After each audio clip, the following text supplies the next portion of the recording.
This is how we keep America safe. Can I go to the wizard? Wait. Before we go to the wizard, can I just tell a quick anecdote that I forgot to tell at our shows that I wish I'd told? Yeah. I just don't want to get lost of time because it was so good. Sure. Trav was seated next to a really chatty guy on a plane. Now, it worked out that Travis and I were seated adjacent to each other, one row in front of each other, never made any real effort to try to swap that up so we'd be next to each other because we were both in the aisle. So we were fine. We were just fine. And I see you a lot. We talk.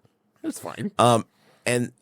Trav, would you describe? You had two great interactions. Can you describe the first interaction that you had with this cat? So my first one set the table. This is before the plane is even taken off, and this gentleman, I would put early to mid 50s, business professional looking guy, right? Like if you saw him in a business setting running his own business, you'd be like, yes, right?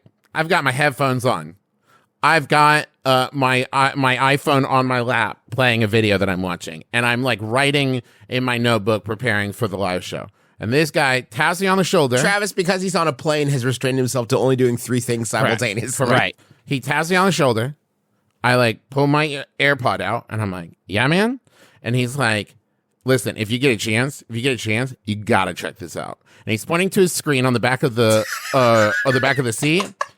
And it's the master class episode on gardening. Oh, cool. And now, listen, don't get me wrong. I enjoy gardening. But there's no way that this guy knew it. And he just had his life changed, I guess, at some point. When he was just like, I got to tell this stranger who's clearly busy. And so he doesn't miss his chance. Now, the extent to which I would not pull someone out of the drift. Yes. If they were in, I would sit there and stare at them full bore and poop my pants before I would wake someone out of that vegetative state. And this cat's you gotta check this out. You gotta check out this masterclass episode on gardening. Not 5 to 10 minutes later, people are still boarding. This is still early. A person passes and they tell me that they are a big fan of our podcast. And if you're listening, hi, how's it going? They said I've downloaded some. You set Travis up for the sickest biggest burn I've L. ever heard. Yeah, the biggest L and listen, ever taken. You couldn't have possibly known that if it wasn't for this masterclass perv on my right? But you said that you really enjoyed the shows and it was great. It was wonderful. Thank you. Then you walked away, and then Can I be the guy? Can I do it, Travis? Yeah. Can I do it? Yeah, please? yes, you can. It was so devastating to you that I feel like it's not even fair for you to get to benefit for the anecdote. Because y'all, this, I don't want to oversell it, but this is the most calculated takedown I've ever seen. This is the most complex bit of verbal jujitsu. Okay, listen. This cat, the guy walks away, and this guy looks at Travis and says, "Do my kids know who you are?"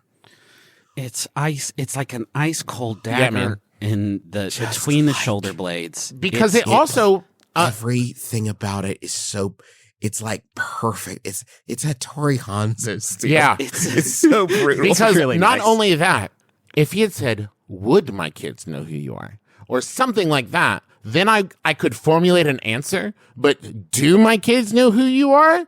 I have so little information present. My response to him was, well, how old are your kids? And he said, I have several kids ranging from 17 to 30. And I responded, we needed to speak on this too very briefly.